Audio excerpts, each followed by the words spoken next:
Assalamualaikum warahmatullahi wabarakatuh. Kami dari kelompok 9 yang beranggotakan saya sendiri, Nilna Amalina Ramadina dan Mbak Murjiati. Saya di sini akan menjelaskan tentang pengertian alam jagat raya, ilmu, pengetahuan, filsafat, dan Islam. Yang pertama, pengertian teori alam jagat raya. Alam merupakan segala sesuatu selain Allah yang ada di langit dan di bumi.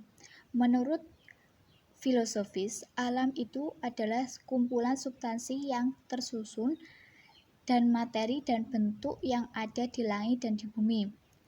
Selanjutnya, teori alam jagat raya, perspektif, ilmu pengetahuan, filsafat, dan Islam.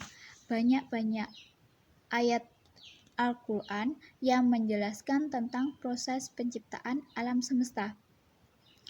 Terdapat 750 ayat yang menunjukkan kepada fenomena alam dan manusia. Tentunya, teori Big Bang adalah teori yang menjelaskan tentang penciptaan alam semesta. Semenjak teori Big Bang alam semesta semakin berkembang secara evolutif, ia mulai dengan kabut hidrogen yang berputar melanda dan berputar melalui ruang. Menurut Quraish Shihab, bahwa penciptaan langit dan bumi dalam 6 masa. Yang pertama 2 hari untuk penciptaan langit, 2 hari untuk penciptaan bumi, dan 2 hari untuk penciptaan makhluk. Baik, saya akan melanjutkan penjelasan dari Mbak Nilna, yaitu mengenai sifat alam jagat raya. Dalam sifat alam jagat raya ini ada beberapa argumen-argumen.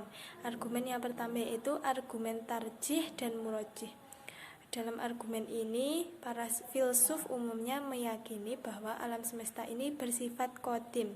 Yang kedua yaitu argumentasi kedahuluan zaman. Dalam argumentasi ini, menurut Ibnu Sina, iradah Tuhan mendahului alam dan esensinya, bukan dari segi zaman. Yang ketiga yaitu argumentasi kemungkinan. Dalam argumentasi ini, para filsuf menyatakan bahwa alam ini bersifat kemungkinan, bukan keharusan. Yang keempat yaitu argumentasi materi. Dalam argumentasi ini, menurut pandangan filsuf, bahwa setiap yang baru, unsur materi yang melekat pada wujud lebih dahulu ada. Selanjutnya yaitu tujuan penciptaan alam jagat raya. Tujuan penciptaan alam semesta menurut perspektif Islam pada dasarnya adalah sarana untuk menghantarkan manusia pada pengetahuan dan pembuktian tentang keberadaan dan kemahakuasaan Allah.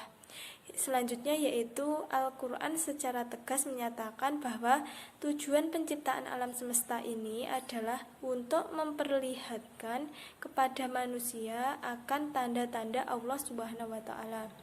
Mungkin penjelasan dari saya cukup sekian. Selanjutnya akan dijelaskan oleh Mbak Nilna. Selanjutnya, mengenai hubungan filsafat alam dengan filsafat pendidikan Islam. Filsafat alam adalah filsafat atau istilah yang melekat pada pengkajian alam dan semesta yang pernah dominan sebelum berkembangnya ilmu pengetahuan modern.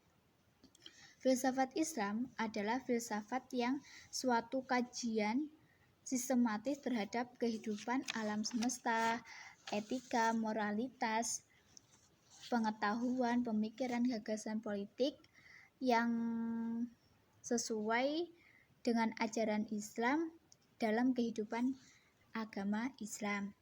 Filsafat alam sangat terkait sekali dengan filsafat pendidikan Islam.